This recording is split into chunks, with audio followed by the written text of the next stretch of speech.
ഞാൻ ഇവിടെ വന്നപ്പോൾ ആദ്യത്തെ ദിവസത്തെ ഓറിയന്റേഷൻ ക്ലാസ്സിൽ എനിക്കൊരു വിശ്വാസമില്ലായിരുന്നു എനിക്ക് നീറ്റ് ക്രാക്ക് ചെയ്യാൻ പറ്റുമെന്ന്.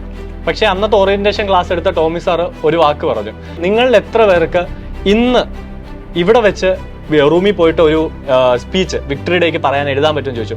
വേറെ ആര് കൈവെക്കുന്നതിന് മുന്നേയും ഞാൻ കൈവെക്കി. എനിക്കിപ്പോഴും ഓർമ്മയുണ്ട് അന്ന് ഞാൻ എഴുതി വെച്ച സ്പീച്ച് ഇപ്പോഴും എൻ്റെ കയ്യിലുണ്ട്. അന്നത്തെ ഒരു മോട്ടിവേഷൻ, അതായിരുന്നു എനിക്ക് ഫസ്റ്റ് പുഷ്.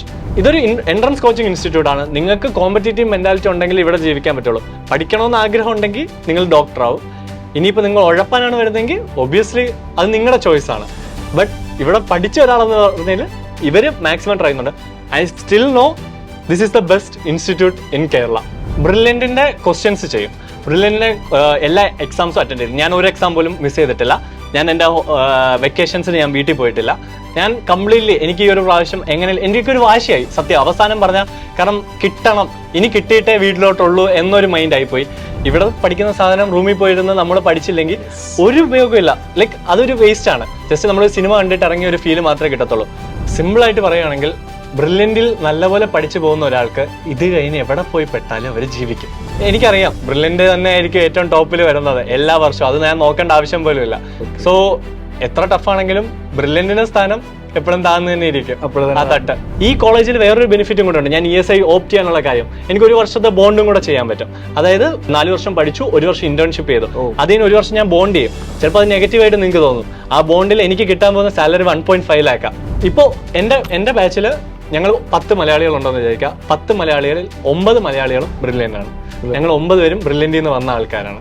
സോ അത്രയൊരു ഇതുണ്ട്. എല്ലായിടത്തും ബ്രില്യൻ്റ് ഉണ്ട്. എവിടെ പോയാലും മലയാളി ഉണ്ടെന്ന് പറയുന്ന പോലെയാണ് എല്ലായിടത്തും പോയാലും ബ്രില്യൻ്റ് ഉണ്ട്. 41 വർഷക്കാലമായി സ്ഥിതി ചെയ്യുന്ന ബ്രില്യൻ സ്റ്റഡി സെന്ററിന്റെ ഏറ്റവും വലിയ സമ്പത്ത് ഏതാണ് എന്ന് ചോദിച്ചാൽ അതിനൊരൊറ്റ ഉത്തരമേ ഉള്ളൂ, അത് നമ്മുടെ സ്റ്റുഡൻസ് തന്നെയാണ്.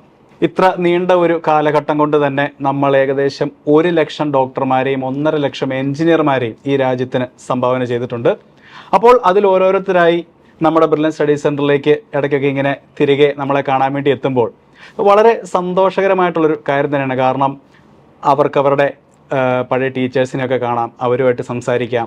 അവരുടെ വാക്കുകൾ ഇപ്പോൾ പഠിച്ചുകൊണ്ടിരിക്കുന്ന വിദ്യാർത്ഥികൾക്ക് വലിയൊരു പ്രചോദനമാകുന്നതുമാണ്. അപ്പോൾ അതുപോലെ ഇന്ന് നമ്മോടൊപ്പം നമ്മുടെ ഒരു പൂർവ്വ വിദ്യാർത്ഥി എത്തിയിട്ടുണ്ട്. അദ്ദേഹത്തിൻ്റെ പേര് ആൽഫിൻ എന്നാണ്. Alphin, so welcome back to Brilliant. Thank you sir. Okay, അപ്പോൾ ആൽഫിനെ പറ്റി കുറച്ചധികം പറയാനുണ്ട്. ഇച്ചിരി പ്രത്യേകതകളുള്ള ഒരു ആൾ കൂടിയാണ്. അപ്പോൾ അതിലേക്കൊക്കെ നമുക്ക് വഴിയെ വരാം. അപ്പോൾ ആൽഫിൻ കണ്ടുകൊണ്ടിരിക്കുന്നവർക്കായിട്ട് ചെറിയൊരു ഇൻട്രൊഡക്ഷൻ. അപ്പോൾ എൻ്റെ പേര് ആൽഫിൻ. ഞാൻ ESIC മെഡിക്കൽ കോളേജ് ഹൈദരാബാദിലെ 2nd ഇയർ സ്റ്റുഡൻ്റ് ആണ്. ഇപ്പോൾ എൻ്റെ എക്സാം കൂടെ കഴിഞ്ഞു. ഇനി നെക്സ്റ്റ് 3rd ഇയറിലോട്ട് ഞാൻ പാസ് ചെയ്യുന്നു. എൻ്റെ വീട് കോട്ടയത്താണ്. എനിക്കൊരു അനിയനുണ്ട്, വീട്ടിലെ അമ്മയുണ്ട്. അപ്പോൾ അവരുടെ എല്ലാം ഒരു വലിയ ആഗ്രഹമായിരുന്നു, അല്ലെങ്കിൽ കുടുംബത്തിലെ ആദ്യത്തെ ഡോക്ടറാണ് ഞാൻ. സോ ഇവിടെ നിന്ന് ആ ഒരു നേട്ടം കൈവരിച്ചിട്ട് തിരിച്ചിവിടത്തേക്ക് തന്നെ വന്ന് അവരെ ആ നേട്ടം സമ്മാനിച്ച ആൾക്കാരെ കാണുമ്പോൾ വളരെ സന്തോഷം. ഇന്നിപ്പോൾ 2nd ഇയർ എക്സാം കഴിഞ്ഞിട്ട് ഡയറക്റ്റ് ഞാൻ വരുന്നത് ബ്രില്യൻറ്റിലോട്ടാണ്. ഞാൻ ഇന്നലെ ഹൈദരാബാദിൽ നിന്ന് ബസ്സിൽ പാസ് ചെയ്ത് പോയത് മുത്തോളി വഴിയാണ്. അപ്പോൾ ഞാൻ പെട്ടെന്ന് ആ ഒരു ബോർഡുണ്ട് മുത്തോളിയിൽ, എല്ലാവരും ശ്രദ്ധിക്കുന്ന ആ ഒരു ബോർഡ് ബ്രില്യൻ്റ് എന്ന് പറഞ്ഞത്. അത് കണ്ടപ്പോൾ ഓക്കെ, വീണ്ടും പഴയ ഓർമ്മകൾ, ആ വഴി നടന്നു പോയതും ആ വഴി മറക്കാൻ പറ്റാത്ത പല ഓർമ്മകൾ എൻ്റെ മനസ്സിലിങ്ങനെ എന്താ പറയുക, ഒരു നൊസ്റ്റാൾജിക് മൊമെന്റ്സ് ആയിട്ട് വന്നു. ഞാൻ എന്ത് ചെയ്തു, ഞാൻ എൻ്റെ ഒരു സാറിനെ വിളിച്ചു, എന്നെ പഠിപ്പിച്ച എൻ്റെ ക്ലാസ് ടീച്ചറിൻ്റെ അടുത്ത് വിളിച്ചു. ഞാൻ സാറ് വരട്ടെ എന്ന് ചോദിച്ചു. സാറ് വാ എന്ന രീതിയിലായിരുന്നു. ഞാൻ ഓടി വന്നു. എൻ്റെ സാറ് ടോമിൻ സാറ് ജോസ് സാറിൻ്റെ മോനാണ്. അപ്പോൾ സാറ് ഭയങ്കര ആദ്യം തൊട്ടേ വളരെ സപ്പോർട്ട് എന്ന് പറഞ്ഞാൽ എന്നെ ഒരു മെൻറ്ററിനെക്കാളും ഒരു ചേട്ടൻ്റെ സ്ഥാനത്ത് നിന്ന് എന്നെ ഈ ഒരു പൊസിഷനിലാക്കാനായിട്ട് സാറ് ഭയങ്കര ട്രൈ ചെയ്തിട്ടുണ്ട്. എന്നെ മാത്രമല്ല, എൻ്റെ ബാച്ചിലുണ്ടായിരുന്ന ബാക്കി 50 പേരെയും. ഇന്ന് എല്ലാവരും പല മെഡിക്കൽ കോളേജിലായിട്ട് പലയിടത്ത് ഇപ്പോൾ പഠിച്ചുകൊണ്ടിരിക്കുകയാണ്. അത് ബ്രില്യൻറ്റിന്റെ ഏറ്റവും വലിയ നേട്ടമാണ്. എനിക്കറിയാം ബ്രില്യൻറ്റിന്റെ ആ ഒരു വാല്യൂ. ഓക്കെ, അപ്പോൾ 2 വർഷം മുന്നായിരുന്നു അല്ലേ ആൽഫിൻ നമ്മുടെ പഠിച്ചുകൊണ്ടിരുന്നത്? ഏത് ബാച്ച് ആയിരുന്നു? ഞാൻ 23 ബാച്ച്, അതായത് 23-ലെ നീറ്റാണ് ഞാൻ എഴുതിയത്. അതെ. ഓക്കെ, സ്കോർ ഒക്കെ എങ്ങനെ ഉണ്ടായിരുന്നു? എനിക്ക് 599 ആയിരുന്നു അപ്പോഴത്തെ സ്കോർ. അപ്പൊ എനിക്ക് കേരളത്തിലെ പെരിഫറൽ മെഡിക്കൽ കോളേജസ് മാത്രമേ കിട്ടത്തുള്ളായിരുന്നു. അപ്പം ഞാൻ ഇവിടെ സാറിൻ്റെ അടുത്തൊക്കെ ചോദിച്ചപ്പോൾ പറഞ്ഞു, ഒരു പെരിഫറൽ മെഡിക്കൽ കോളേജിൽ പഠിക്കുന്നതിനേക്കാളും നിങ്ങൾക്ക് ഒരു ചാൻസ് ഉണ്ടല്ലോ പുറത്ത് ഓൾ ഇന്ത്യ കോട്ട വഴി കിട്ടാനായിട്ട്. അപ്പോൾ ഞാൻ നോക്കിയപ്പോൾ അമ്മയ്ക്ക് IP കോട്ടയും കൂടെ ഉണ്ടായിരുന്നു. അപ്പോൾ അതുവഴി ഞാൻ എന്ത് ചെയ്തു, ESI കോളേജിലും കൂടെ അപ്ലൈ ചെയ്തു. അപ്പോൾ എനിക്ക് തെലങ്കാനയിലെ ഏറ്റവും ടോപ്പ് മെഡിക്കൽ കോളേജ് ESI-IP വഴി കിട്ടാൻ ഒരു പോസിബിലിറ്റി ഉണ്ടായിരുന്നതുകൊണ്ട് ഞാൻ വിചാരിച്ചു ഓക്കെ എന്തായാലും കൂടുതൽ എക്സ്പോഷർ ഉള്ളിടത്ത് പഠിക്കാം, വെറുതെ എന്താ ഒരു ചെറിയ കോളേജിൽ പഠിച്ച ആ ഒരു എക്സ്പോഷർ കുറഞ്ഞു വേണ്ട, അത് മോശമൊന്നുമല്ല. പക്ഷേ ഇങ്ങനെ ഒരു പോസിബിലിറ്റി എൻ്റെ ഫ്രണ്ട് ഉണ്ടായിരുന്നതുകൊണ്ട് പിന്നെ വീട്ടുകാരും പറഞ്ഞു ഓക്കെ പുറത്ത് പോയി തെലുങ്കൊക്കെ ഒന്ന് പഠിച്ചിട്ട് വാ എന്നുള്ള രീതിയിലായി. അപ്പോൾ എൻ്റെ ഫ്രണ്ട് 2 ഓപ്ഷൻ ഉണ്ടായിരുന്നു, ഒന്നെങ്കിൽ ബാംഗ്ലൂരിലെ കോളേജ് അല്ലെങ്കിൽ ഹൈദരാബാദ്. പിന്നെ കുറെ റിവ്യൂവും ശിവൻ സാറിനെയൊക്കെ സപ്പോർട്ട് അവരെയൊക്കെ വിളിച്ചിട്ടൊക്കെ ചോദിച്ചു. അപ്പോൾ പറഞ്ഞു ഇവിടെ നിൽക്കണ്ട, ഒരു പുറത്ത് പോയി പഠിക്കാൻ ഒരു ചാൻസ് കിട്ടിയാൽ പുറത്ത് പോകാൻ പറഞ്ഞു. ജോർജ് സാറും പറഞ്ഞു പുറത്ത് പോയി പഠിക്കാം. അപ്പോൾ അങ്ങനെ ഒരു പോസിബിലിറ്റി ഉണ്ടായിരുന്നതുകൊണ്ട് ഞാൻ നേരെ ഓൾ ഇന്ത്യ കോട്ട വഴി ESIC കോളേജസ് വെച്ച് ESI കോളേജിൽ കയറി. ഓക്കെ, ഇപ്പോൾ വളരെ റെലവെന്റ് ആയിട്ടുള്ള കാര്യം കേട്ടോ ആൽഫിൻ പറഞ്ഞത്. കാരണം ഇപ്പോൾ ഈ പറഞ്ഞ അലോട്ട്മെന്റുകൾ നടന്നുകൊണ്ടിരിക്കുകയാണ്. പല വിദ്യാർത്ഥികളും ഈ കേരളത്തിന് വെളിയിൽ പോയി പഠിക്കാൻ ഇച്ചിരി ഹെസിറ്റന്റ് ആവുന്ന ഒരു സമയമാണ്. അത് പല റീസൺസ് ഉണ്ടാകാം അതിനിപ്പോൾ. അങ്ങനെ ഹൈദരാബാദ്, അതെ കേരളത്തിന്റെ വെളിയിൽ പോയി പഠിച്ചിപ്പോൾ സെക്കൻഡ് ഇയർ കഴിഞ്ഞ് തേർഡ് ഇയറിലേക്ക് കയറുന്ന ഒരാളാണ് ആൽഫിൻ. ഇപ്പോൾ പറയുകയുണ്ടായി തെലുങ്കൊക്കെ പഠിക്കാമല്ലോ എന്നൊക്കെ ഒരു സപ്പോർട്ട് നമുക്ക് കിട്ടി എന്നുള്ളത്. ശരിക്കും ഇപ്പം ഇതുപോലെ കേരളത്തിന്റെ വെളിയിലേക്ക് നോക്കുന്ന അല്ലെങ്കിൽ അത്രയൊരു ഹെസിറ്റന്റ് ആയിട്ട് നിൽക്കുന്ന വിദ്യാർത്ഥികളോട് എന്താണ് ആൽഫിന് പറയാനുള്ളത്? അല്ലെങ്കിൽ അങ്ങനെ ഹെസിറ്റന്റ് ആവേണ്ട ഒരു റീസൺ അവിടെ ഉണ്ടോ ശരിക്കും? ഇപ്പൊ എന്റെ പെർസ്പെക്റ്റീവ് ഞാൻ ഒരു കാര്യം നോക്കിയുള്ളൂ, എനിക്ക് നല്ലൊരു കോളേജിൽ പഠിക്കണമെന്നുണ്ടായിരുന്നു, എനിക്ക് നല്ല റിസർച്ച് ചെയ്യണമെന്ന് ആഗ്രഹം ഉണ്ടായിരുന്നു, അതേപോലെ തന്നെ നല്ലൊരു എക്സ്പോഷർ ഉള്ള ഒരു കോളേജിൽ പഠിക്കണം. ഇപ്പോൾ ചില പാരന്റ്സിന് കൺസർവേറ്റീവ് ആയിരിക്കും, അവർക്ക് മക്കൾ അടുത്തുണ്ടാവണമെന്നുണ്ടായിരുന്നു. ഇപ്പൊ എന്റെ കാര്യം നോക്കുകയാണെങ്കിൽ എൻ്റെ അമ്മയ്ക്ക് ഞാൻ മാത്രമേ ഉള്ളൂ, ഞാനും എൻ്റെ അനിയനും ഉണ്ട്. അപ്പോൾ എൻ്റെ അമ്മയ്ക്ക് ഞാൻ അടുത്ത് വേണമെന്ന് തന്നെയാണ്. പക്ഷേ അവർ നോക്കിയപ്പോൾ ഒരു ചെറിയൊരു കോളേജിൽ പഠിക്കുന്നതിനെക്കാളും ചെറിയ കോളേജിൽ പഠിക്കുന്ന മോശമെന്ന് ഞാൻ ഒരിക്കലും പറയില്ല. പക്ഷേ അവരുടെ മുന്നിൽ നോക്കിയപ്പോൾ ഇങ്ങനൊരു പോസിബിലിറ്റി നിനക്കുണ്ട്, അപ്പോൾ പുറത്ത് പോകാം. അവർ 2-3 കാര്യങ്ങൾ നോക്കി. അവിടെ പോയാൽ ഇനിയിപ്പോൾ ഫുഡ് മോശമാവും, നാട്ടിലുള്ള ഫുഡ് കഴിക്കാൻ പറ്റത്തില്ല. പക്ഷേ പോസിറ്റീവായിട്ട് അവർ ചിന്തിച്ചപ്പോൾ അവരെൻ്റെ അടുത്ത് പറഞ്ഞു നീ പുറത്ത് പോകുന്നു, പുതിയൊരു നാട് നീ പഠിക്കുന്നു, പുതിയൊരു കൾച്ചർ നീ പഠിക്കുന്നു, പുതിയൊരു ലാംഗ്വേജ്, ഒരു പരിചയമില്ലാതെ. എനിക്ക് ഹിന്ദി വലിയ പിടിയില്ല, എനിക്ക് മനസ്സിലാവും ഹിന്ദി. പക്ഷേ ഹൈദരാബാദ് ജീവിക്കണമെങ്കിൽ നമുക്ക് ഹിന്ദി മതി. പക്ഷേ എനിക്ക് അതും അറിയത്തില്ല. അവിടെ ചെന്ന് ഞാനിപ്പോൾ പേഷ്യൻസിൻ്റെ അടുത്ത് തെലുങ്കിൽ സംസാരിക്കാനായിട്ട് തുടങ്ങി. ഒരുപാട് പറ്റത്തില്ലെങ്കിൽ അവരെന്ത് പറഞ്ഞാലും എനിക്ക് മനസ്സിലാക്കാൻ പറ്റും. പക്ഷേ ബേസിക് ആയിട്ടുള്ള കാര്യങ്ങൾ എനിക്ക് പറയും. പിന്നെ അവിടെ ചെല്ലുമ്പോൾ നിങ്ങൾക്ക് ചിലപ്പോൾ ആദ്യം പ്രയാസമായിരിക്കും. ഫസ്റ്റ് ഇയർ എന്തായാലും നിങ്ങൾക്ക് പേഷ്യൻ്റ് എക്സ്പോഷർ ഇല്ല. അപ്പോൾ നിങ്ങൾക്ക് ഫസ്റ്റ് ഇയർ ഇത് പഠിക്കാനായിട്ടുള്ളൊരു ചാൻസ് ആണ്. അതായത് ഫസ്റ്റ് ഇയർ ഫുള്ള് നിങ്ങൾക്ക് തെലുങ്ക് മനസ്സിലാക്കാനും പിള്ളേരുമായിട്ട് ഇൻട്രാക്ട് ചെയ്യാനും ഒക്കെ പറ്റും. സെക്കൻഡ് ഇയർ തൊട്ട് നിങ്ങൾക്ക് കുറച്ച് ആവശ്യം വരും. തേർഡ് ഇയർ ആകുമ്പോൾ പിന്നെ ഇൻക്രീസ് ചെയ്യും. അപ്പോൾ ഈ സെക്കൻഡ് ഇയറും ഫസ്റ്റ് ഇയറും കൊണ്ട് നിങ്ങൾ എന്തായാലും ഒരു പുതിയ ലാംഗ്വേജ് എവിടെയാണെങ്കിലും, ഇപ്പോൾ ഹിന്ദി ഒരു നോർത്ത് സ്റ്റേറ്റ് ആണെങ്കിലും നിങ്ങൾ ഹിന്ദി പഠിക്കും. ഫുഡ് എനിക്ക് ആദ്യം ഭയങ്കര പ്രശ്നമായിരുന്നു. അവിടുത്തെ റൈസ് നമ്മുടെ റൈസ് അല്ല, നല്ല വ്യത്യാസമുണ്ട്. ഫുഡിന്റെ ടേസ്റ്റ് വ്യത്യാസമുണ്ട്, ബിരിയാണിക്ക് സ്പൈസ് കൂടുതലാണ്. എല്ലാം നോക്കിയാലും പ്രശ്നമാണ്. പക്ഷേ നമ്മൾ ആ ഒരു അഡാപ്റ്റബിലിറ്റി, ഒരു പുതിയൊരു സ്ഥലത്ത് പോയിട്ട് ആ ഒരു എക്സ്പോഷർ, ആ ഒരു കൾച്ചറിലുമായിട്ട് മിങ്കിളായി ചേരും. നമ്മുടെ ഇവിടുത്തെ ഫംഗ്ഷൻസ് ഒന്നും അവിടെ ഇല്ല. എനിക്കിവിടെ ഓണം കിട്ടുമെങ്കിൽ അവിടെ ഓണം ഇല്ല. ഓണം ഞങ്ങൾ മലയാളികൾ മാത്രം കുറച്ചുപേര് ആഘോഷിക്കും. പക്ഷേ അവിടുത്തെ മെയിൻ ആയിട്ടുള്ള ഹോളി, അതേപോലത്തെ നോർത്ത് ഇന്ത്യൻസ് ഹോളി, ഗണേശ് ചതുർത്ഥി, ഇതൊക്കെ ഞങ്ങൾ അവിടെ ആഘോഷിക്കും. അപ്പൊ ഒരു പുതിയൊരു എക്സ്പോഷർ, പുതിയൊരു ലൈഫാണ് അവിടെ നമ്മൾ സ്റ്റാർട്ട് ചെയ്യുന്നത്. ഡിഫറെന്റ് കൾച്ചർ എക്സ്പീരിയൻസ് ചെയ്യാൻ പറ്റുന്ന ഒബ്വിയസ്ലി. ആൻഡ് എൻ്റെ ഒരു പെർസ്പെക്റ്റീവില് നിങ്ങളൊരു ചെറിയൊരു കോളേജിൽ പഠിക്കുന്നതിനെക്കാട്ടിലും കുറച്ചും കൂടെ നിങ്ങൾക്ക് ഒരു ചാൻസ് കിട്ടും പുറത്ത്. ചിലപ്പോൾ ഇവിടുത്തെ കട്ട് ഓഫ് നിങ്ങൾക്ക് അറിയാമല്ലോ, ഭയങ്കര ടൈറ്റ് ആണ്, ഇവിടുത്തെ ഭയങ്കര റഷുമാണ് ഒരു കോളേജ് കിട്ടാൻ തന്നെ. പക്ഷെ അത്ര ഇത് വരത്തില്ല മുകളിലോട്ടുള്ള കോളേജസ്. ഇപ്പോൾ ഞാൻ പഠിക്കുന്നത് ഹൈദരാബാദിലെ ടോപ്പ് 3rd മെഡിക്കൽ കോളേജാണ്.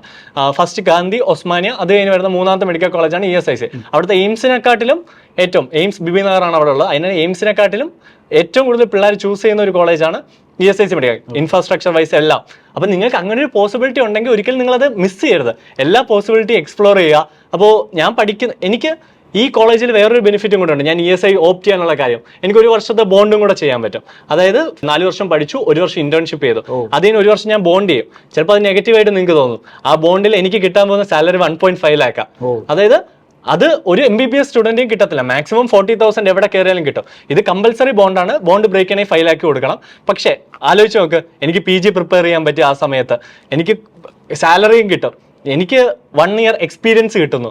അപ്പോൾ ഇതെല്ലാം നോക്കിയപ്പോൾ ഞാൻ വിചാരിച്ചു ഓക്കെ, എനിക്ക് ഇത്രയും വലിയൊരു ഓപ്പർച്യൂണിറ്റി കിടക്കുമ്പോൾ എനിക്ക് റിസർച്ച് ചെയ്യാനായിട്ട് അവിടുത്തെ ഫാക്കൽറ്റീസ് എല്ലാം റിസർച്ച് ഓറിയന്റഡാ. അപ്പോൾ അതിനും ഒരു ചാൻസ് ഉണ്ട്.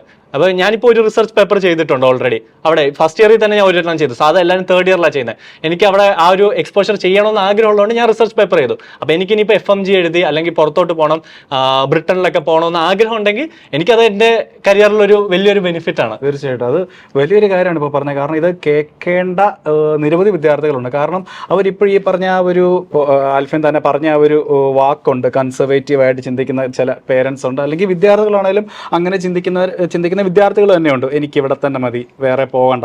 പക്ഷേ ആൽഫിൻ പറഞ്ഞ വലിയൊരു കാര്യമാണ്, നിങ്ങൾ അങ്ങനെ വെളിയിൽ പോകാൻ, അല്ലെങ്കിൽ ഇവിടെ നിങ്ങൾക്ക് കിട്ടുന്ന ഒരു ഓപ്ഷനേക്കാളും മികച്ച ഒരു ഓപ്ഷൻ നിങ്ങൾക്ക് വെളിയിലുണ്ടെങ്കിൽ അത് അത്ര വലിയൊരു ഓപ്പർച്യൂണിറ്റിയാണ്.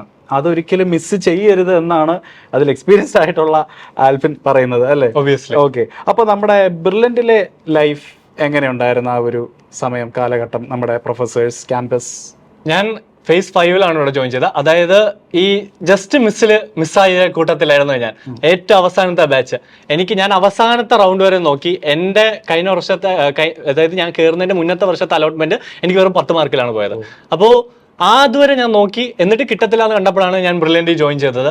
ഞാൻ ഏറ്റവും ലാസ്റ്റ് എൻ്റെ ബാച്ചിന്റെ പ്രത്യേകത ഫുൾ കോമ്പറ്റീഷൻ ആണ്.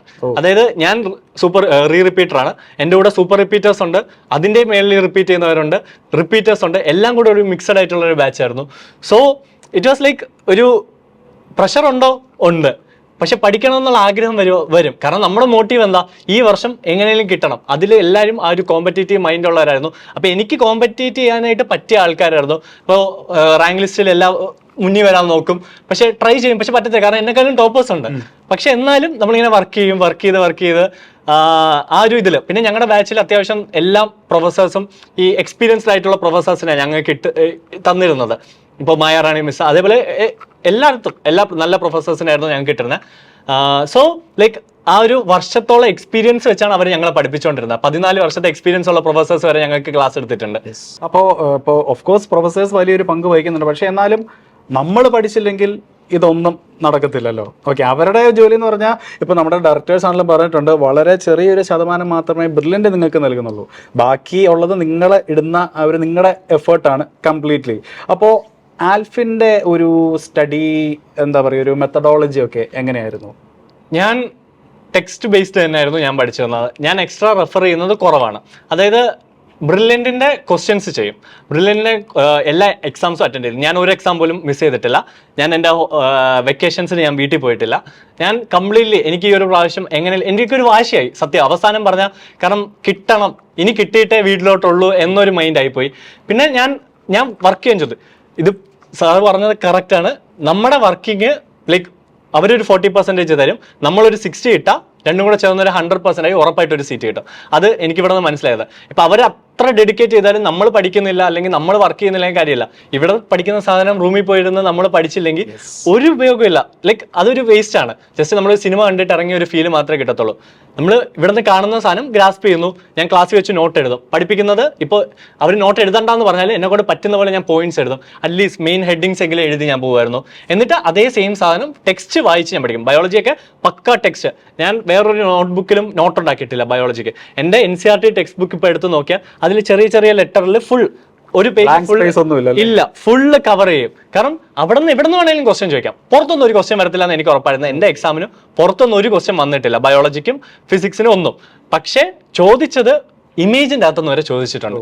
ഒരു ഫോട്ടോ എവിടെ ഉണ്ടെങ്കിൽ അതിൻ്റെ അകത്ത് വരെ ചോദിച്ചിട്ടുണ്ട്. പക്ഷെ ആ ഒരു രീതിയിൽ ബ്രില്യൻ്റ് നമ്മളെ റെഡിയാക്കി എടുത്തതുകൊണ്ട് അത് വലിയ പ്രശ്നമായിട്ട് തോന്നിയില്ല. ഞങ്ങളുടെ ബാച്ചിലായിരുന്നു ഏറ്റവും കൂടുതൽ അസേർഷൻ ആൻഡ് റീസൺ വന്നിരുന്നത്.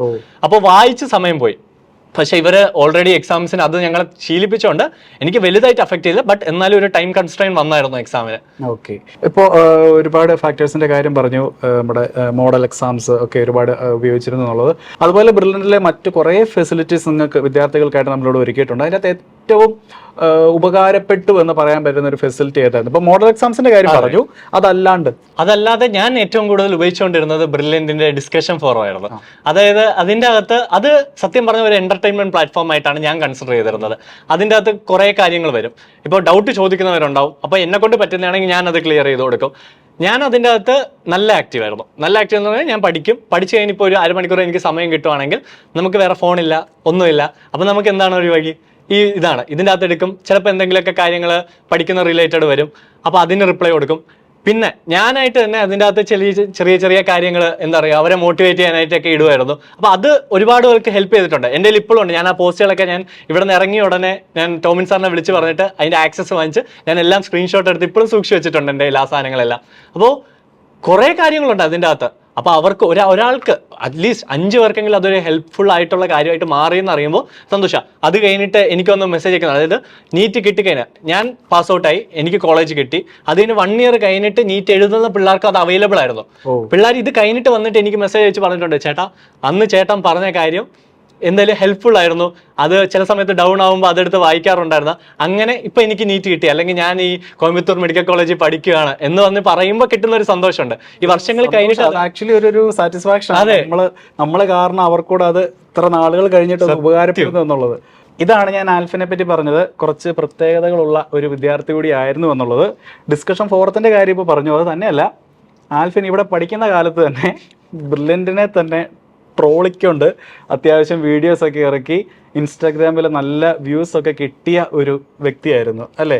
അത് എവിടെ നിന്നാണ് ആ ട്രോൾ ഉണ്ടാക്കാനുള്ള ഒരു മോട്ടീവ് എവിടെ നിന്നായിരുന്നു? അതായത് ഇത് സ്റ്റാർട്ട് ചെയ്യുന്നതെന്ന് വെച്ചാൽ ബ്രില്യൻറ്റിന്റെ മോഡൽ എക്സാം, അതായത് ഞങ്ങളുടെ last model exam phase start ചെയ്തു. ആ ഒരു ടൈമിലാണ് ഞാൻ ആദ്യത്തെ ഒരു വീഡിയോ ഇട്ടത്. അത് ബ്രില്യൻറ്റിലെ ലഞ്ച് കഴിക്കുന്നതിന് റിലേറ്റഡ് ആയിട്ടുള്ള ഒരു ട്രോൾ ഉണ്ടാക്കി ഞാൻ ഇട്ടു. പിന്നെ ഒരു വീഡിയോയും കൂടെ ഞാൻ ഒരെണ്ണം ഇട്ടു. അത് രണ്ടും ഇട്ട് കഴിഞ്ഞ് പിന്നെ എനിക്ക് സമയം കിട്ടിയില്ല ആ ഒരു പേജിനെ നോക്കാനായിട്ട്. പക്ഷേ എൻ്റെ എക്സാം തീർന്ന്, കാരണം എക്സാം ആയല്ലോ, എക്സാം ആകുമ്പോൾ നമ്മൾ എക്സാം ആയിരിക്കും ഓറിയന്റ്. എൻ്റെ ഫോക്കസ് എന്തായിരുന്നു? എക്സാം തന്നെയായിരുന്നു. പക്ഷെ എന്നാലും നമുക്കൊരു എന്റർടൈൻമെന്റ് വേണമല്ലോ. ഈ സമയം കിട്ടുമ്പോഴാണ്, വീട്ടിൽ വിളിക്കുന്ന സമയത്ത് വീട്ടിൽ 5 മിനിറ്റ് വിളിക്കും, ബാക്കി സമയം എഡിറ്റ് ചെയ്യും, അങ്ങനെയായിരുന്നു ഞാൻ ചെയ്തുകൊണ്ടിരുന്നത്. പക്ഷേ ഇവിടുത്തെ എക്സാം കഴിഞ്ഞ് അന്ന് ഞാൻ ഇച്ചിരി ഹാപ്പി ആയിരുന്നു, കാരണം കിട്ടും എന്നുള്ളൊരു വിശ്വാസം ഉണ്ടായിരുന്നു. എന്നാലും ഒരു പേടിയുണ്ട്, കിട്ടിയില്ലെങ്കിലോ അങ്ങനെ ഒരു ഡൗട്ട് ഉണ്ടായിരുന്നു. പക്ഷെ അന്നത്തെ ദിവസം വീട്ടിൽ ചെന്നിട്ട് ഞാൻ ഫസ്റ്റ് ട്രോൾ വീഡിയോ ഇട്ടു, ബ്രില്യൻറ്റിന്റെ ഈ എക്സാം കഴിഞ്ഞതിൻ്റെ അത് റിലേറ്റഡ് ആയിട്ട്. അതൊരു അന്നത്തെ ദിവസം തന്നെ വിത്തിൻ ഒരു 7 hours അത് 1 million കയറി ആ വീഡിയോ. 7 hours തന്നെ 1 million. അതെ, ഓക്കെ. അപ്പോൾ ആ വീഡിയോ ക്ലിക്കായി. പ്രത്യേകിച്ച് അത് നീറ്റ് റിലേറ്റഡും കൂടെ ആയതുകൊണ്ടും എക്സാം കഴിഞ്ഞതും ആയതുകൊണ്ടായിരുന്നു തോന്നുന്നു അത് അത്രയ്ക്ക് റീച്ച് കയറിയത്. അത് കുറെ പേര് ഷെയർ ചെയ്തു. അന്ന് തൊട്ട് ആ പേജിന് ഒരു അനക്കം തുടങ്ങി.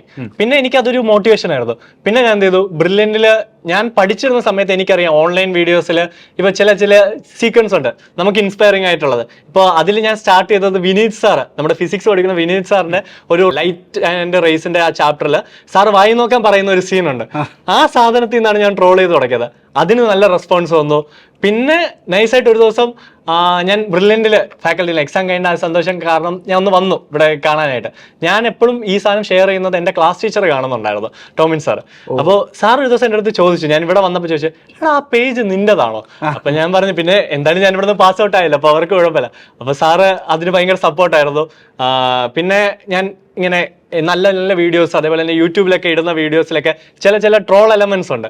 അങ്ങനെ ഞാൻ ഓൺലൈൻ ക്ലാസ്സുകളിൽ നിന്ന് ഈ ചെറിയ ക്ലിപ്സുകളെല്ലാം എടുത്ത് വീഡിയോ ഉണ്ടാക്കാൻ തുടങ്ങി. അതെല്ലാം ലൈക്ക് പിള്ളേർക്ക് റിലേറ്റബിൾ ആയിരുന്നു. ഇവിടുന്ന് എൻ്റെ ഫോളോവേഴ്സിൽ ഞാൻ കഴിഞ്ഞ ദിവസം ഒരു പോൾ നോക്കിയപ്പോൾ അതിൽ ഇപ്പം പഠിക്കുന്നതിനെക്കാട്ടിലും പ്രീവിയസ് അലൂമിനീസ് ആണ് അതിൽ ഏറ്റവും കൂടുതലുള്ളത്. ഇപ്പം പഠിക്കുന്ന പിള്ളേരുണ്ട്, ഓൺലൈനിൽ പഠിക്കുന്ന പിള്ളേരുണ്ട്, ഇപ്പം MBBS ചെയ്യുന്ന പിള്ളേരുണ്ട്, അതുപോലെ അലൂമിനീസ് ഓൾറെഡി ഡോക്ടറായി 200ഓളം ആൾക്കാർ അതിൻ്റെ അകത്ത് ഫോളോ ചെയ്യുന്നുണ്ട്, ഡോക്ടേഴ്സ് മാത്രം. സോ അവർക്കെല്ലാം ഇത് റിലേറ്റബിൾ കണ്ടന്റ് ആണ്. അപ്പോൾ ഞാൻ പിന്നെ ഇതൊരു ഡെവലപ്പ് ചെയ്ത് പതിയെ ഇങ്ങനെ ഇപ്പോഴും അതിൻ്റെ അകത്ത്. കഴിഞ്ഞ ദിവസം ഞാൻ ഇതുവഴി പാസ് ചെയ്ത് പോയെന്ന് പറഞ്ഞല്ലോ, അപ്പോൾ ഞാൻ അവരോട് ചോദിച്ചു ഞാൻ എന്നാ ബ്രില്യൻറ്റിൽ പോട്ടെ. അപ്പോൾ അവരെല്ലാം ബ്രില്യൻറ്റിൽ പോകണം, അവർക്ക് ഇവിടുത്തെ പഴയ സാറുമാരെല്ലാം കാണണം. ഞാൻ എന്ത് ചെയ്തു, ഞാൻ ഇങ്ങോട്ട് വന്നു, എല്ലാവരെയും കണ്ടു. ഇനി അവർക്ക് ലൈക്ക് എല്ലാവർക്കും ബ്രില്യൻറ്റ് എന്ന് പറയുമ്പോൾ ഓർമ്മയാണോ എന്ന് ചോദിച്ചാൽ ഓർമ്മയാണ്. ചിലർക്ക് ഇച്ചിരി പാടായിരുന്നു, പ്രയാസമാണ്. ബ്രില്യൻറ്റ് ഞാൻ ഇപ്പോഴും പറയുന്നു ഇതൊരു എൻട്രൻസ് കോച്ചിങ് ഇൻസ്റ്റിറ്റ്യൂട്ട് ആണ്. നിങ്ങൾക്ക് കോമ്പറ്റേറ്റീവ് മെന്റാലിറ്റി ഉണ്ടെങ്കിൽ ഇവിടെ ജീവിക്കാൻ പറ്റുള്ളൂ. പഠിക്കണമെന്ന് ആഗ്രഹം ഉണ്ടെങ്കിൽ നിങ്ങൾ ഡോക്ടറാവും. ഇനിയിപ്പോൾ നിങ്ങൾ ഉഴപ്പാനാണ് വരുന്നതെങ്കിൽ ഒബ്വിയസ്ലി അത് നിങ്ങളുടെ ചോയ്സാണ്. ബട്ട് ഇവിടെ പഠിച്ച ഒരാളെന്ന് പറഞ്ഞാൽ ഇവർ മാക്സിമം ട്രൈ ചെയ്യുന്നുണ്ട്. I still know this is the best institute in Kerala. ഇപ്പോൾ എൻ്റെ ബാച്ചിൽ ഞങ്ങൾ 10 മലയാളികളുണ്ടെന്ന് വിചാരിക്കുക. 10 മലയാളികളിൽ 9 മലയാളികളും ബ്രില്യൻ്റ് ആണ്. ഞങ്ങൾ 9 പേരും ബ്രില്യൻറ്റിൽ നിന്ന് വന്ന ആൾക്കാരാണ്. സോ അത്രയൊരു ഇതുണ്ട്, എല്ലായിടത്തും ബ്രില്യൻ്റ് ഉണ്ട്. എവിടെ പോയാലും മലയാളി ഉണ്ടെന്ന് പറയുന്ന പോലെയാണ് എല്ലായിടത്തും പോയാലും ബ്രില്യൻ്റ് ഉണ്ട്. എവിടെ മലയാളി ഉണ്ടെന്ന് പറഞ്ഞാൽ മലയാളിയിൽ ഇപ്പൊ പറഞ്ഞ പോലെ ഈ ഒരു 90-95% അത് ബ്രില്യൻറ്റിൽ തന്നെ ആയിരിക്കും. ഓക്കെ. അപ്പൊ ഈ പഠനത്തിന്റെ കാര്യം പറഞ്ഞതിന്റെ കൂടെ ഒരു കാര്യം കൂടെ ചോദിക്കാനുള്ളത്, ഏറ്റവും ഇഷ്ടപ്പെട്ട സബ്ജക്ട് ഏതായിരുന്നു? റിപ്പീറ്റേഴ്സിൽ പഠിച്ചുകൊണ്ടിരുന്നപ്പോൾ എനിക്ക് ഫിസിക്സ് ആയിരുന്നു ഏറ്റവും ഇഷ്ടം. അതായത് എനിക്ക് പ്രോബ്ലം ചെയ്യുന്നത് വായിക്കുന്നതിനെക്കാട്ടിലും പ്രോബ്ലം സോൾവ് ചെയ്യാൻ ഭയങ്കര ഇഷ്ടമായിരുന്നു. പക്ഷേ ബയോളജിയും ഈക്വലി ഉണ്ട്. ഏറ്റവും ഇഷ്ടമില്ലാത്ത കെമിസ്ട്രി ആയിരുന്നു. എടുത്തങ്ങ് പറഞ്ഞു കെമിസ്ട്രി ഒട്ടും. കെമിസ്ട്രി എനിക്കറിയില്ല, എനിക്ക് ഭയങ്കര റോ ആയിട്ട് തോന്നിയ ഒരു സബ്ജക്റ്റ് ആയിരുന്നു കെമിസ്ട്രി. അത് പക്ഷേ അതിന്റെ ഡെലിമ എന്താന്ന് വെച്ചാൽ കെമിസ്ട്രിക്കായിരുന്നു എനിക്ക് ഏറ്റവും കൂടുതൽ മാർക്കും. അതെന്താ കാര്യം എന്നറിയില്ല. കെമിസ്ട്രിക്ക് എനിക്ക് ആ പാടെ ഒരു ക്വസ്റ്റിനെ തെറ്റിപ്പോയിട്ടുള്ളൂ. ബാക്കിയെല്ലാം എനിക്ക് ഫിസിക്സിൽ നിന്നും ബയോളജിയിൽ നിന്നാണ് പോയത്. കെമിസ്ട്രിക്ക് എനിക്കത് കവറായി വരികയും ചെയ്തു. വലിയ താല്പര്യമില്ലാതിരുന്ന വിഷയത്തിന് ഏറ്റവും മാർക്ക് കിട്ടുകയും ചെയ്തു. ഓക്കെ, ഇപ്പോൾ ആൽഫിൻ പറഞ്ഞ മറ്റൊരു കാര്യം, ഇവിടെ നല്ല കോമ്പറ്റീഷൻ ഉണ്ട്. കാരണം ഓഫ് കോഴ്സ് ഇത്ര അധികം ലക്ഷം വിദ്യാർത്ഥികൾ ഓരോ കൊല്ലവും എഴുതുന്ന ഒരു പരീക്ഷയാണ് നീറ്റ് എക്സാം എന്ന് പറയുന്നത്. പക്ഷേ ഇവിടെയുള്ള ഒരു സിസ്റ്റം, ഇപ്പോൾ ഈ ഒരു നിങ്ങൾക്ക് പഠിക്കാനുണ്ടായിരുന്നത് ഫിസിക്സ്, കെമിസ്ട്രി, ബയോളജി, ഈ 3 വിഷയങ്ങൾ തറവായിട്ട് നിങ്ങൾ പഠിക്കുമായിരുന്നു. അന്നേരം നിങ്ങൾ എടുത്തിരുന്ന ഒരു സ്ട്രഗിൾ അല്ലെങ്കിൽ ഒരു എഫേർട്ട് ഉണ്ട്. അതും ഇപ്പോൾ MBBS-നായിട്ട് ആൽഫിൻ എടുക്കുന്ന ഒരു എഫേർട്ട് തമ്മിൽ ഒരു കമ്പാരിസൺ നടത്തിയാൽ എന്ത് പറയാം അതിന്? സിമ്പിളായിട്ട് പറയുകയാണെങ്കിൽ ബ്രില്യൻറ്റിൽ നല്ലപോലെ പഠിച്ചു പോകുന്ന ഒരാൾക്ക് ഇത് കഴിഞ്ഞ് എവിടെ പോയി പെട്ടാലും അവർ ജീവിക്കും. അതായത് ബ്രില്യൻറ്റ് പാടാണ്, എനിക്കറിയാം. ബ്രില്യൻറ്റിൽ ഫോണില്ല, ഇവിടെ ഓഫ്ലൈൻ വന്ന് നിൽക്കുന്നവർക്ക് ഫോണില്ല, വേറെ സോഷ്യൽ ഇൻട്രാക്ഷൻ ഇല്ല, പഠിത്തം, ബുക്ക് പഠിത്തം, ആ രീതിയിൽ ജീവിക്കുന്നവർക്ക് ഇപ്പോൾ എത്ര വലിയ ടഫ് കോമ്പറ്റീഷൻ ആണെങ്കിലും അവർ അതിനേക്കാളും വലിയൊരു പ്രഷറിൻ്റെ അകത്തുനിന്നാണ് പോകുന്നത്. ഇവിടെ ഞാൻ വിക്ടറി ഡേക്ക് വന്നപ്പോൾ ഇവിടുത്തെ ഒരു IAS സാർ, അരുൺ സാർ എന്ന് പറഞ്ഞ സാർ വന്നാണ് അന്ന് സ്പീച്ച് നടത്തിയത്. പറഞ്ഞേ, സാറും ഇവിടുത്തെ സ്റ്റുഡൻ്റ് ആയിരുന്നു. സാർ ഇവിടെ നിന്ന് പാസ് ഔട്ട് ആയി കഴിഞ്ഞപ്പോൾ സാറിന് അറിയാം ഇതിൻ്റെ വാല്യൂ. നമുക്ക് സത്യം പറഞ്ഞാൽ MBBS-ന്റെ എക്സാം സമയം എന്ന് പറയുമ്പോൾ ഉറക്കമില്ലാതെ നൈറ്റ് ഔട്ട് ചെയ്തിരുന്നൊക്കെയാണ് നമ്മൾ പഠിക്കുന്നത്. എന്നിട്ട് എക്സാം കഴിഞ്ഞ് വന്നിട്ട് ഒരു മണിക്കൂറാണ് മാക്സിമം ഉറങ്ങുന്നത് ഈ എക്സാം സമയത്ത്. സോ അത്രയും വലിയ പ്രഷറിൽ പോലും നമ്മളെ മുന്നോട്ടുണ്ട്. ഞാൻ ബ്രില്യൻറ്റ് ഇതിനേക്കാളും സിമ്പിളായിട്ട് പോയതാ, അപ്പൊ പിന്നെ നമുക്ക് ഇതൊന്നും ഒന്നുമില്ല എന്നൊരു മെന്റാലിറ്റിയാണ്. സബ്ജക്ട് വൈസ് ആണെങ്കിൽ നമ്മൾ നീറ്റ് പഠിക്കുന്ന പോലെ അല്ല MBBS. 19 സബ്ജക്റ്റ് 4 വർഷം കൊണ്ട് പഠിക്കുക എന്ന് പറഞ്ഞാൽ സിമ്പിളല്ല. നമ്മൾ വെറും 3 സബ്ജക്റ്റാണ് 2 വർഷം നിങ്ങൾ പഠിച്ചിട്ട് മാക്സിമം എഴുതാൻ പോകുന്നത്. +1 +2 പഠിച്ച 2 സാധനമാണ് നിങ്ങൾ എഴുതാൻ പോകുന്നത്. ബട്ട് അതേപോലെ അല്ല, ഒബ്വിയസ്ലി നിങ്ങൾക്ക് നല്ല ടഫാണ് MBBS. ബട്ട് ഇത് നിങ്ങൾ പഠിച്ചത് കൊണ്ട് it will be okay for you. അതിലും വലുതായിരുന്നു ഇത്. അതെ, ഇതൊക്കെ എന്ത് എന്ന് നിങ്ങൾ വിചാരിക്കുക. അതെ, ഓക്കെ. ആൽഫിൻ ഇപ്പോഴും നമ്മുടെ നീറ്റിന്റെ കാര്യമൊക്കെ റെലവെന്റ് ആയിട്ട് ഫോളോ ചെയ്യുന്ന ഒരാളാണെന്ന് ഇങ്ങനെ നേരത്തെ മെൻഷൻ ചെയ്തിരുന്നു. അപ്പോൾ ഈ വർഷത്തെ നീറ്റ് എക്സാമിനെ പറ്റിയൊക്കെ അറിഞ്ഞായിരുന്നോ? ഞാൻ അറിഞ്ഞായിരുന്നു. കാരണം ഞാൻ തെലങ്കാനയിൽ ജോയിൻ ചെയ്യുന്ന സമയത്ത് എന്നെ ഹെൽപ്പ് ചെയ്യാൻ തെലങ്കാനയിൽ ആരും ഇല്ലായിരുന്നു. അതായത് തെലങ്കാനയിൽ അഡ്മിഷൻ എങ്ങനെയാണെന്ന് എനിക്ക് അറിയത്തില്ലായിരുന്നു. ഞാൻ ശിവൻ സാറിനെയൊക്കെ വിളിച്ച് കോൺടാക്ട് ചെയ്ത് അങ്ങനെ സാറ് വഴിയാണ് അവിടുത്തെ പ്രൊസീജിയർ ഒക്കെ അറിഞ്ഞത്. അപ്പോൾ ഈ ഒരു പ്രശ്നം ഞങ്ങളുടെ ജൂനിയേഴ്സിന് ആർക്കും വരരുതെന്ന് എഴുതിയിട്ട് ഞങ്ങൾ തന്നെ ഒരു തെലങ്കാന ഹെൽപ്പ് ഡെസ്ക് ഉണ്ടാക്കിയായിരുന്നു. ആ ഒരു ഹെൽപ്പ് ഡെസ്കിൽ നിന്ന് ഞാൻ അപ്ഡേറ്റ്സ് അറിയുന്നുണ്ട്. അതായത് പിള്ളേർക്ക് എങ്ങനെയായിരുന്നു, അല്ലെങ്കിൽ ഇപ്രാവശ്യത്തെ എക്സാം നല്ല ടഫായിരുന്നു എന്ന് അറിഞ്ഞു. ബട്ട് സ്റ്റിൽ ആദ്യത്തെ ടോപ്പ് 10-ൽ ബ്രില്യൻറ്റ് 8 ഉണ്ടെന്ന് അറിഞ്ഞപ്പോൾ തന്നെ എനിക്കറിയാം ബ്രില്യൻറ്റ് തന്നെ ആയിരിക്കും ഏറ്റവും ടോപ്പിൽ വരുന്നത് എല്ലാ വർഷവും. അത് ഞാൻ നോക്കേണ്ട ആവശ്യം പോലും ഇല്ല. സോ എത്ര ടഫാണെങ്കിലും ബ്രില്യൻറ്റിന്റെ സ്ഥാനം എപ്പോഴും താഴ്ന്നു തന്നെ ഇരിക്കും. ഓക്കെ. അപ്പൊ ഇപ്പോഴും നിരവധി വിദ്യാർത്ഥി ഇപ്പോൾ കയറി കണ്ടപ്പോൾ തന്നെ അറിയാൻ ഇഷ്ടം പോലെ വിദ്യാർത്ഥികൾ നമ്മുടെ ഇവിടെ ഇപ്പോൾ നീറ്റിനൊക്കെ ആയിട്ട് ഇങ്ങനെ പ്രിപ്പയർ ചെയ്തുകൊണ്ടിരിക്കുകയാണ്.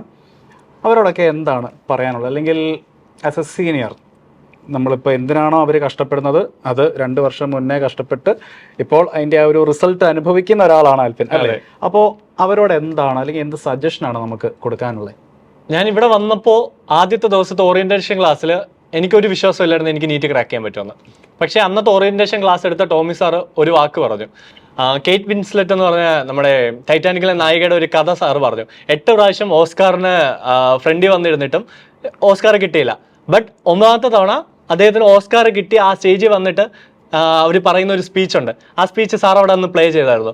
അതായത് ഞാൻ ഇന്നിവിടെ പറയാൻ പോകുന്ന സ്പീച്ച് ഞാൻ 8ാം വയസ്സിൽ ഞാൻ ബാത്റൂമിലെ കണ്ണാടിയുടെ മുന്നിൽ വെച്ച് ഷാമ്പു ബോട്ടിൽ കൈ പിടിച്ച് പറഞ്ഞതാണെന്നൊരു വാക്കുണ്ടായിരുന്നു. അന്ന് സാർ അവിടെ ചോദിച്ചു, നിങ്ങളിൽ എത്ര പേർക്ക് ഇന്ന് ഇവിടെ വെച്ച് റൂമിൽ പോയിട്ട് ഒരു സ്പീച്ച് വിക്ടറി ഡേക്ക് പറയാൻ എഴുതാൻ പറ്റുമെന്ന് ചോദിച്ചു. വേറെ ആര് കൈവെക്കുന്നതിന് മുന്നേയും ഞാൻ കൈവെക്കി. എനിക്കിപ്പോഴും ഓർമ്മയുണ്ട്. അന്ന് ഞാൻ എഴുതി വെച്ച സ്പീച്ച് ഇപ്പോഴും എൻ്റെ കയ്യിലുണ്ട്. അന്നത്തെ ഒരു മോട്ടിവേഷൻ, അതായിരുന്നു എനിക്ക് ഫസ്റ്റ് പുഷ്. പിന്നെ ഇടയ്ക്ക് വെച്ച് എനിക്ക് എക്സാമിന് മാർക്ക് ഭയങ്കര വലിയ മാർക്കൊന്നും ഇല്ലായിരുന്നു. ഞാനൊരു 550 കീപ്പ് ചെയ്തിരുന്നത്. ഇവിടുത്തെ മോഡൽ എക്സാമില്ല 550 കീപ്പ് ചെയ്തിരുന്നതാണ്. പക്ഷെ ഒരു എക്സാം എനിക്ക് 520 ആയി. എന്നെ അന്ന് പിറ്റേ ദിവസം എൻ്റെ ടോമിൻ സാർ എന്ന് തന്നെ പറയാം, അത്രയ്ക്ക് വലിയ ബന്ധമുണ്ട് സാറുമായിട്ട്. അപ്പോൾ സാർ എൻ്റെ അടുത്ത് എന്നെ വിളിച്ചു. എന്ന് വെച്ചാൽ ആൽഫിൻ നീ ഉഴപ്പാണ്. സാറ് പറഞ്ഞാൽ ഞാൻ ഒരു എക്സാമിന് എനിക്ക് ഇച്ചിരി മാർക്ക് കുറഞ്ഞു തന്നെ. സാർ എൻ്റെ അടുത്ത് പറഞ്ഞാൽ എടാ നീ ഉഴപ്പാണ്, നീ ഭയങ്കര ഉഴപ്പായിട്ട് പോവാണ്, നീ പഠിക്കുന്നില്ല. അപ്പോൾ സാർ എന്നെ അന്ന് ചെറുതായിട്ടൊന്ന് വഴക്ക് പറഞ്ഞു. പക്ഷെ എനിക്ക് ആ വഴക്കായിട്ടല്ല തോന്നുന്നത്, എനിക്കത് എവിടെയോ കൊണ്ടു. ഞാൻ ഇരുന്ന് പഠിച്ചു, അന്ന് തൊട്ടിരുന്ന് പഠിച്ചു. നെക്സ്റ്റ് എക്സാമിന് ഞാൻ 650 വാങ്ങിച്ചു. 650 വാങ്ങിച്ചിട്ട് ഞാനത് കണ്ടിന്യൂ ചെയ്യാനൊന്നും പോയില്ല. എൻ്റെ ഒരു വാശിയായിരുന്നു 650 വാങ്ങണം. അപ്പോൾ സാർ അടുത്ത എക്സാമിൻ്റെ അടുത്ത് പറഞ്ഞു, എടാ നീ ഇത്രയും പഠിച്ചത് എടുത്തില്ലേ. പിന്നെ അതിനുശേഷം വീണ്ടും ഞാൻ 550 പോയി. കാരണം എനിക്ക് അപ്പോൾ ഒന്ന് വാങ്ങിച്ച് കാണണം. നിങ്ങൾക്കും എനിക്ക് പറയാനുള്ളതുള്ളൂ, നിങ്ങളുടെ മനസ്സിലൊരു ആഗ്രഹമാണ് വേണ്ടത്. നിങ്ങൾക്ക് MBBS അത്രയ്ക്ക് ഇഷ്ടം. നിങ്ങളിപ്പോൾ ഇവിടെ ജോയിൻ ചെയ്ത് എന്തിനാ? ഡോക്ടർ ആവണം എന്നുള്ളൊരാഗ്രഹത്തിലാണ്. ഞാനും ജോയിൻ ചെയ്ത് എന്തിനാ? എനിക്ക് ഡോക്ടർ ആകണം എന്നൊരാഗ്രഹത്തിൽ തന്നെയാണ്. നിങ്ങൾക്ക് ആ ഒരു ആഗ്രഹം നിന്റെ മനസ്സിലുണ്ട്, അല്ലെങ്കിൽ നിങ്ങൾക്കൊരു നല്ലൊരു ആൾക്കാരുടെ മനസ്സിൽ തങ്ങി നിൽക്കുന്ന ഒരു ഡോക്ടറായി മാറണമെങ്കിൽ നിങ്ങൾ ഇപ്പോഴേ വർക്ക് ചെയ്യണം. നിങ്ങൾ ഇപ്പോഴേ വർക്ക് ചെയ്ത് ആ ഒരു പേസ് കീപ്പ് ചെയ്ത് പോയാൽ നിങ്ങൾക്ക് ഇപ്രാവശ്യം നീറ്റ് കിട്ടും. നീറ്റ് എത്ര ടഫാണെങ്കിലും ബ്രില്യൻറ്റിൽ അതേ റിസൾട്ട് ഉണ്ടാവും. നിങ്ങൾ ബ്രില്യൻറ്റ് പറയുന്ന പോലെ ഫോളോ ചെയ്ത് പോവുക. ഞാനിപ്പോഴും പറയുന്നു, എക്സാമിന് കോപ്പി അടിക്കാൻ പാടില്ല. എൻ്റെ ഫസ്റ്റ് ടിപ്പാണ്, എക്സാമിന് കോപ്പി അടിക്കാൻ പാടില്ല. നിങ്ങളിപ്പോൾ 100 മാർക്ക് കിട്ടിയാലും 700 നിങ്ങൾ 100 മാർക്ക് കിട്ടിയാലും അത് നിങ്ങൾ ഏൺ ചെയ്ത് വാങ്ങിച്ച മാർക്കാണ്. അത് നിങ്ങളുടെ എന്താ പറയുക സക്സസ് ആണ്. അത് നിങ്ങൾക്ക് പ്രോഗ്രസ് ചെയ്യാനായിട്ട് പറ്റുന്ന ഒരു സംഭവമാണ്. സോ ഒരിക്കലും കോപ്പി അടിക്കരുത്. ഞാൻ റിപ്പീറ്റ് ചെയ്ത സമയത്ത് ഓൺലൈൻ ആയിരുന്നു, ഞാൻ കോപ്പി അടിച്ചായിരുന്നു ഞാൻ എഴുതിക്കൊണ്ടിരുന്നത്. അതുകൊണ്ടാണ് എനിക്ക് ആ പ്രാവശ്യം നീറ്റ് കിട്ടാത്തത്. പക്ഷെ ഇവിടെ വന്നു കഴിഞ്ഞപ്പോൾ എനിക്ക് മനസ്സിലായി ഞാൻ എന്തിനാണ് കോപ്പി ചെയ്ത് വാങ്ങുന്നത്, ഞാൻ എന്നെ തന്നെയല്ലേ ചീറ്റ് ചെയ്യുന്നത്. നല്ലപോലെ ഫോക്കസ് ചെയ്ത് ഇവരുടെ പാറ്റേൺ ഇവർ പറയുന്ന രീതി നിങ്ങൾ പഠിച്ചാൽ മതി. നിങ്ങൾ വേറെ എക്സ്ട്രാ ഒന്നും പഠിക്കാനൊന്നും പോകണ്ട. ഇവർ പഠിപ്പിക്കുന്ന സാധനം പഠിക്കുക, റൂമിൽ പോയി ക്വസ്റ്റ്യൻ വർക്കൗട്ട് ചെയ്യുക.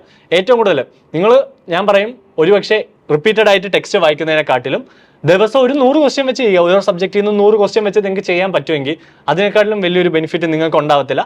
മാക്സിമം ക്വസ്റ്റ്യൻസ് ഫേസ് ചെയ്യാൻ നോക്കുക. You will get it familiar. ഓരോ ക്വസ്റ്റ്യൻ നിങ്ങൾ കാണുമ്പോൾ നീറ്റ് എക്സാം ഓക്കെ ഞാൻ ഇത് വേണ്ട, എൻ്റെ എക്സാമിന് ഓരോ ക്വസ്റ്റ്യൻ കാണുമ്പോൾ ഇത് ഞാൻ അവിടെ ചെയ്തേ, എനിക്ക് പലതിൻ്റെ ആൻസർ എനിക്കറിയാം. കാരണം ഞാനിത് ചെയ്ത് പഠിച്ചതാ. ഇവിടുത്തെ മോഡൽ എക്സാമിന് വന്ന ഇഷ്ടം പോലെ ക്വസ്റ്റ്യൻസ് എനിക്കിപ്പോൾ ഓർത്തെടുക്കാൻ പറ്റിയെങ്കിൽ ഒരു മിനിമം 30 ക്വസ്റ്റ്യൻ എങ്കിലും ഞാൻ ഓൾറെഡി കണ്ടിട്ടുള്ള ക്വസ്റ്റ്യൻ ആയിരുന്നു. ബാക്കി എനിക്ക് വർക്ക് ചെയ്താൽ മതിയായിരുന്നു. അതും ലൈക്ക് ജസ്റ്റ് വാല്യൂ ഒക്കെ മാറിയായിരിക്കും ബാക്കി വന്നേക്കുന്നത്. ബട്ട് ഈ 30 എക്സാക്ട് ക്വസ്റ്റ്യനാണ്. അപ്പോൾ ഇവരുടെ ഒരു പാറ്റേൺ ഫോളോ ചെയ്ത് പോവുക. എത്ര ടഫാണെങ്കിലും ഇപ്പോൾ എക്സാം നിങ്ങൾക്ക് 100 മാർക്ക് കിട്ടുന്ന എക്സാമാണ് ഫൈനൽ എക്സാമിന് വരുന്നതെങ്കിലും നിങ്ങൾക്ക് ആ റാങ്ക് കിട്ടുമെന്ന് ഉറപ്പാണ്. കാരണം ഇവരുടെ ഒരു പാറ്റേണിൽ പോയാൽ മതി. എക്സാം ടഫായിരിക്കും, ചിലപ്പോൾ ടഫാവുന്ന എക്സാം ഉണ്ടാവും, ചിലപ്പോൾ എളുപ്പമാവുന്ന അടുത്ത എക്സാം അവർ എളുപ്പമാക്കും. അതൊന്നും നിങ്ങൾ നോക്കണ്ട. ഓരോന്നും നിങ്ങളുടെ പ്രോഗ്രസ് ബാറാണ്. അത് മെയിൻറ്റെയിൻ ചെയ്ത് പോവുക. ഇവർ പറയുന്ന ആ ഒരു സാധനം ഫോളോ ചെയ്ത് പോയാൽ ഒബ്വിയസ്ലി ഞാൻ ഈ ഒരു സ്ഥാനത്ത് എത്തിയെങ്കിൽ ഇപ്പോൾ വരുന്ന പിള്ളേർക്ക് ഇതിനേക്കാളും ബുദ്ധിയുള്ള പിള്ളേരാണ്, അല്ലെങ്കിൽ ഇതിനേക്കാളും വർക്ക് ചെയ്യാൻ മെന്റാലിറ്റി ഉള്ള ആൾക്കാരാണ്. കോമ്പറ്റീഷൻ കോഴിക്കോട് വരെയല്ലേ ഓരോ പ്രാവശ്യവും. അപ്പോൾ നിങ്ങൾക്ക് എന്തായാലും പറ്റുമെന്ന് എനിക്ക് ഉറപ്പാണ്. Anyway you will crack it. ഇപ്രാവശ്യത്തെ എനിക്കൊന്ന് സ്റ്റാർട്ടിങ് അല്ലേ ഫേസ്. നിങ്ങൾക്ക് ഇനി വർക്ക് ചെയ്യാനായിട്ട് ഇപ്പോൾ തുടങ്ങിയ പിള്ളേരായിരിക്കും. തുടങ്ങുക, ഡേ 1 തൊട്ട് സ്റ്റാർട്ട് ചെയ്യുക. പിന്നെ ഒരുപാട് അങ്ങ് നിങ്ങൾ ഡീവിയേറ്റ് ആയി പോകരുത് ഒന്നിലും. നിങ്ങളുടെ എയിം ഓക്കെ എനിക്കിത് കിട്ടിക്കഴിഞ്ഞിട്ട് ബാക്കി എന്തും, അതായിരിക്കണം നിങ്ങളുടെ മൈൻഡ് സെറ്റ്. അത് ഇല്ലെങ്കിൽ, ആ ഒരു മൈൻഡ് സെറ്റ് ഇല്ലെങ്കിൽ ചിലപ്പോൾ നിങ്ങൾക്ക് ഇപ്രാവശ്യം നിങ്ങൾ എത്തേണ്ടടുത്ത് എത്തിയെന്ന് വരത്തില്ല. So focus, study. എനിക്ക് എക്സാം ക്രാക്ക് ചെയ്യണം. എക്സാം ക്രാക്ക് ചെയ്ത് കഴിഞ്ഞിട്ട് നിങ്ങൾക്ക് എന്തും ചെയ്യാം. ഞാൻ എക്സാം ക്രാക്ക് ചെയ്ത് ഹൈദരാബാദ് പോയിട്ട് ഞാൻ പഠിക്കുന്നുണ്ട്. ഞാൻ കറങ്ങുന്നുണ്ട്. ഹൈദരാബാദല്ല ഞാൻ ഇനി കാണാത്ത സ്ഥലങ്ങളൊന്നുമില്ല. നിങ്ങൾക്ക് ഇനിയിപ്പോൾ എക്സ്പ്ലോർ ചെയ്യാനായിട്ടാണെങ്കിലും എക്സാം എഴുതി കഴിഞ്ഞ് പോയി പൊളിക്കുക. അതാണ് സംഭവം. വലിയൊരു ഓപ്പർച്യൂണിറ്റി ആണ് ഇത് ക്രാക്ക് ചെയ്ത് കിട്ടിക്കഴിഞ്ഞാൽ നമ്മുടെ അതേക്കുള്ളത്. ഓക്കെ, ലാസ്റ്റ് ആയിട്ട് ഒരു കാര്യം കൂടെ ചോദിക്കാനുള്ളത്, ഇപ്പോൾ ഇതിൻ്റെ ഇടയ്ക്ക് പറഞ്ഞു ഇപ്പോഴും ട്രോളൊക്കെ അത്യാവശ്യമുണ്ട്, വ്ളോഗ് ചെയ്യുന്നുണ്ട്, വ്ളോഗിങ്ങും ഉണ്ട്. ഇതെല്ലാം കൂടെ മാനേജ് ചെയ്യുന്നത് എങ്ങനെയാണ്? കാരണം നേരത്തെ ആൽഫിൻ തന്നെ പറഞ്ഞു MBBS എന്ന് പറഞ്ഞാൽ അത്രയും വാസ്റ്റ് ആയിട്ട് കിടക്കുന്ന ഒരു എന്താ പറയുക, മറ്റേ സിനിമയ്ക്ക് പറഞ്ഞ പോലെ ഇതൊരു സാഗരമാണെന്ന് പറയുന്ന പോലെ ഒരു സംഭവമാണ് MBBS എന്ന് പറഞ്ഞത്. അതിൻ്റെ ഇടയ്ക്ക് ഇത്രയധികം കാര്യങ്ങൾ ചെയ്യാനുള്ളൊരു ടൈം ഇതൊക്കെ എവിടെ നിന്ന് കിട്ടുന്നു? ശരിക്കും പറഞ്ഞാൽ ഇതൊരു എനിക്ക് പാഷനായിരുന്നു. അതായത് എനിക്ക് MBBS ഡോക്ടർ ആവണമെന്നുണ്ട്, പക്ഷേ എനിക്ക് കുറച്ചും കൂടി ഇൻട്രസ്റ്റ് ഉള്ള ഫീൽഡ് ഒരു സിനിമാറ്റോഗ്രഫി, അതുപോലെ വീഡിയോഗ്രഫി, ഇതൊക്കെ എനിക്ക് ഭയങ്കര ഇൻട്രസ്റ്റ് ഉള്ള ഫീൽഡായിരുന്നു. ഞാനൊന്ന് എറിഞ്ഞു നോക്കിയായിരുന്നു 10 കഴിഞ്ഞപ്പോൾ വീട്ടിൽ. അപ്പോൾ അവർ പറഞ്ഞു വേണ്ട, അവർ പിന്നെ സമ്മതിക്കത്തില്ലല്ലോ. അവർ പറഞ്ഞു നീ MBBS എടുത്ത് കഴിഞ്ഞിട്ട് നിനക്ക് ഇഷ്ടമുള്ള ചെയ്തോളാൻ, അങ്ങനെ ഒരു ഇത് പറഞ്ഞു. പിന്നെ +1 +2 ഞാൻ റെസിഡൻഷ്യൽ ബാച്ചിൽ ജോയിൻ ചെയ്തു. അവിടെയും ഞാൻ ബ്രില്യൻറ്റിൻ്റെ കൂടെ തന്നെയായിരുന്നു. അത് കഴിഞ്ഞ് ഞാൻ കൊറോണ വന്നു, ഞാൻ ഓൺലൈനിൽ റിപ്പീറ്റ് ചെയ്തു. അത് പക്ഷേ എനിക്ക് തന്നെ അറിയാം ഞാൻ അത്രയും ഫോക്കസ് ചെയ്തില്ല. അത് കഴിഞ്ഞ് റീറിപ്പീറ്റ് ചെയ്ത സമയത്ത് ആണ് ഞാൻ കറക്റ്റായിട്ട് ഫോക്കസ് ചെയ്ത് എന്താണ് എങ്ങനെയാണെന്നുള്ള ഒരു ഇത് എനിക്ക് മനസ്സിലായി തുടങ്ങിയത്. പക്ഷേ അപ്പോഴും ഞാൻ ഇതിലൊന്നും ആക്റ്റീവ് അല്ലായിരുന്നു. കാരണം എൻ്റെ മെയിൻ ഒബ്ജക്റ്റീവ് നീറ്റ് കിട്ടുക. നീറ്റ് കിട്ടിക്കഴിഞ്ഞപ്പോഴാണ് ഞാൻ ഇതിലോട്ട് കൂടുതൽ ആക്റ്റീവ് ആവാൻ തോന്നിയത്. MBBS എന്ന് പറയുമ്പോൾ ഒരുപാട് പഠിക്കാനുണ്ട്, സത്യം പറഞ്ഞാൽ ഒരുപാടുണ്ട്. ഫസ്റ്റ് ഇയർ 3 സബ്ജക്റ്റ്, സെക്കൻഡ് ഇയറും 3 സബ്ജക്റ്റ് ഉണ്ട്. അപ്പോൾ ഞാൻ ഈ എക്സാം വരുമ്പോൾ ഞാൻ ഇതെല്ലാം വിടും, എക്സാമിൽ മാത്രം ഫോക്കസ് ചെയ്യും. പക്ഷെ എന്നാലും ഇപ്പോൾ പിള്ളേർക്ക് ഹെൽപ്പ് ചെയ്യാനായിട്ട് ഇപ്പോൾ ഇവർക്ക് വേണ്ട ഇപ്പോൾ കോളേജ് ടൂർ അങ്ങനത്തെ സാധനങ്ങളൊക്കെ ഞാൻ ചെയ്തു കൊടുക്കാറുണ്ട്. ഇപ്പോൾ എത്ര എക്സാം ആണെങ്കിലും അതിന് കുറച്ച് സമയം ഞാൻ സ്പെൻഡ് ചെയ്തെന്ന് പറഞ്ഞാൽ എനിക്ക് വലിയ നഷ്ടമൊന്നും വരത്തില്ല. ഇപ്പോൾ ഞാൻ ആ ഒരു ടൈം അവിടെ ഞാൻ 1 hour പോയാൽ ഞാൻ ആ 1 hour ഉറക്കത്തിൽ നിന്ന് അങ്ങ് കുറയ്ക്കും. അങ്ങനെ ഇപ്പോൾ ഒരിടത്തുനിന്ന് നമുക്ക് ഇച്ചിരി ഇപ്പോൾ പോയി നിങ്ങളിപ്പോൾ ഒരു 5 മിനിറ്റ് വീട്ടുകാരോട് കൂടുതൽ സംസാരിച്ചോ, 5 മിനിറ്റ് നിങ്ങൾ ഉറക്കത്തിൽ നിന്ന് നിങ്ങളിങ്ങ് ബാക്ക് എടുക്കുക. നിങ്ങൾക്ക് ടൈം മാനേജ്മെന്റ് ആണ് ഏറ്റവും കൂടുതൽ ഇപ്പോൾ നിങ്ങൾ ഫോക്കസ് ചെയ്യേണ്ടത്. ഇപ്പോൾ നിങ്ങൾ ടൈം മാനേജ്മെന്റ് ചെയ്ത് പഠിച്ചാൽ എക്സാമിന് നിങ്ങൾക്ക് ബെനിഫിറ്റ് ആയിരിക്കും, നിങ്ങളുടെ പ്രിപ്പറേഷനിൽ അത് ബെനിഫിഷ്യൽ ആയിരിക്കും. So obviously it will be the best part. ഇപ്പം ഞാൻ എല്ലാം ചെയ്യുന്നുണ്ട്, വ്ളോഗിങ് ചെയ്യുന്നുണ്ട്, MBBS എനിക്ക് എക്സാമിൻ്റെ സമയത്ത് ഞാൻ പഠിക്കുന്നുണ്ട്. എക്സാമിൻ്റെ സമയത്ത് കുറച്ചും കൂടെ എക്സാമിന് ഫോക്കസ് കൊടുക്കും, മറ്റേ അവിടെ കുറച്ചൊന്ന് കുറയ്ക്കും. അല്ലെങ്കിൽ എക്സാമിന് മുന്നേ ഞാൻ കുറേ വീഡിയോ അങ്ങ് ഷൂട്ട് ചെയ്ത് വെച്ചേക്കും, അതങ്ങിടും. പിന്നെ ട്രോൾ പേജ് ഇപ്പോൾ റെലവൻ്റ് ആയിട്ടുള്ള കണ്ടന്റ് കിട്ടിയാൽ പെട്ടെന്ന് തന്നെ അങ്ങ് എഡിറ്റ് ചെയ്ത് അങ്ങിടും. അത് അങ്ങ് നമ്മൾ മാനേജ് ചെയ്ത് പോകും. ഒരിടത്ത് പോയാൽ അടുത്തടുത്ത് പിടിച്ചങ്ങ് ചെയ്യണം. അങ്ങനെ വേണം നിങ്ങൾ ഇപ്പോഴേ മാനേജ് ചെയ്ത് പഠിക്കാൻ. ഇപ്പോഴേ പഠിച്ചാൽ നിങ്ങൾക്കത് പിന്നെയും ബെനിഫിഷ്യൽ ആയിരിക്കും. പിന്നെ വേറൊരു കാര്യം നിങ്ങൾ അറിയേണ്ടതെന്ന് വെച്ചാൽ നിങ്ങൾ ഡോക്ടറാണ് ആവാൻ പോകുന്നത്. അതുകൊണ്ട് ടൈം മാനേജ്മെന്റ് ഒരു ചെറിയ സെക്കൻഡിലായിരിക്കും ഒരു ജീവൻ നിങ്ങളുടെ കയ്യിൽ നിന്ന് നഷ്ടമാകുന്നത്. സോ ഒബ്വിയസ്ലി ഇപ്പോഴേ നിങ്ങൾ അതൊന്ന് പ്രിപ്പയർ ചെയ്ത് വരണം. ഓക്കെ, അപ്പോൾ ആൽഫിൻ പറയുന്ന ടൈം മാനേജ്മെന്റ് തീർച്ചയായിട്ടും അതിപ്പോൾ വ്ളോഗ് ചെയ്താലും വ്ളോഗ് ചെയ്തില്ലെങ്കിലും ക്രിസ്റ്റൽ ക്ലിയർ ആയിട്ട് തന്നെ ഒരു ടൈം മാനേജ്മെന്റ് നമുക്ക് വേണം. അതെ അതെ. ഓക്കെ അപ്പോൾ ആൽഫിൻ തീർച്ചയായിട്ടും ഇത് കേൾക്കുന്ന ഏതൊരു വിദ്യാർത്ഥിക്കും ഒരു മോട്ടിവേഷൻ തോന്നും. കാരണം ആ ഒരു രീതിയിലാണ് ആൽഫിൻ നമ്മളോട് ഇത്ര നേരം സംസാരിച്ചതൊക്കെ. അപ്പോൾ നമ്മുടെ ബ്രില്യൻറ്റിലേക്ക് ഏറെ നാളുകൾക്ക് ശേഷം എല്ലാവരെയൊക്കെ ഒന്ന് കാണാൻ വേണ്ടി തിരികെ വന്നതിൽ ഞങ്ങൾക്കും വളരെയധികം സന്തോഷമുണ്ട്. ആൽഫിനും ഇപ്പോൾ നമ്മൾ തമ്മിൽ കാണുമ്പോൾ തന്നെ ക്ലാസ് ടീച്ചർ ആണെന്ന് പറഞ്ഞ ടോമിൻ സാർ ആൽഫിൻ്റെ കൂടെയുണ്ട്. സാറാണ് എന്നെ പരിചയപ്പെടുത്തിയത്. അത്യാവശ്യം പറയാൻ കോണ്ടന്റ് കയ്യിലുള്ള ആളാണ് എന്നുള്ള രീതിയിൽ തന്നെ. അപ്പോൾ തീർച്ചയായിട്ടും വളരെ മികച്ച വാക്കുകളാണ് നമ്മുടെ വിദ്യാർത്ഥികൾക്കായിട്ട് ആൽഫിൻ നൽകിയത്. അപ്പോൾ വീണ്ടും വരിക, ഒരു 2-3 വർഷം കൂടെ കഴിഞ്ഞാൽ ഒരു അസൽ ഡോക്ടറായിട്ട് തന്നെ നമ്മുടെ പിള്ളേക്ക് തന്നെ തിരിച്ചു വരിക. ഓക്കെ, അപ്പോൾ till then all the very best. Thank you. Brilliant Study Center, India's #1 coaching center for NEET and JEE.